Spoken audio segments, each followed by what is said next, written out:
नमस्कार मित्रांनो, आज आपण पाहूया की रक्तवाढीसाठी घरगुती उपाय आपण काय काय करू शकतो. घरी बसल्या बसल्या रक्त कसं वाढवू शकतो. एखाद्याचं रक्त जर कमी आहे तर त्यांनी काय खायला पाहिजे, काय करायला पाहिजे ज्याच्यामुळे आपलं रक्त वाढेल. तर पहिली गोष्ट आहे गूळ शेंगदाणे. जेवढ्या जास्त प्रमाणात खाऊ शकता तेवढ्या जास्त प्रमाणात गूळ शेंगदाणे खायचे, त्याच्यामुळे रक्तवाढ होते. दुसरी गोष्ट आहे रोज एक लसणाची पाकळी. रोज एक लसणाची पाकळी मिठासोबत खायची आहे, त्याच्यामुळे रक्तवाढीसाठी चालना भेटते. तिसरी गोष्ट आहे आवळा.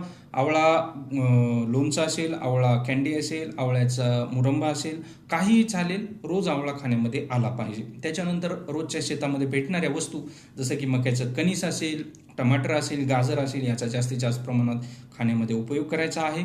त्याच्यानंतर मनुके.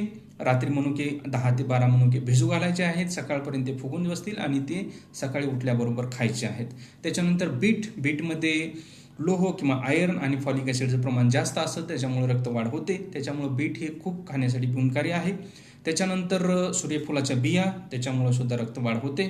त्याच्यानंतर खारीक रात्री दुधात भिजवून खारीक ठेवा आणि सकाळी खा. 5 ते 6 खारका रोजच्या रोज जर खाल्ल्या तर त्याच्यामुळे पण रक्तवाढ होते. त्याच्यानंतर हिरव्या पालेभाज्या, ज्याच्यामध्ये सगळ्यात महत्त्वाची पालक आणि ब्रोकली, या 2 पालेभाज्या आहेत ज्याच्यामुळे रक्ताची खूप वाढ होते. त्याच्यानंतर फळं. तुम्ही म्हणाल कोणते कोणते स्पेशल फळं सांगा, तर 5 फळं असे स्पेशल आहेत ज्याच्यामुळे खूप चांगल्या प्रकारे रक्तवाढ होते.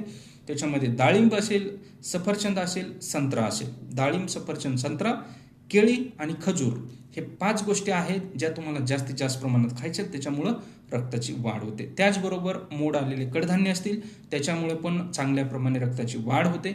या सगळ्या गोष्टी जर आपण रोजच्या रोज चालू ठेवल्या, स्पेशली ज्या स्त्रियांना किंवा ज्या पुरुषांना कायमचं रक्ताची कमीच असते, तर अशा लोकांनी या सगळ्या वस्तूंचा आहारामध्ये, रोजच्या रोज आहारामध्ये वापर करा.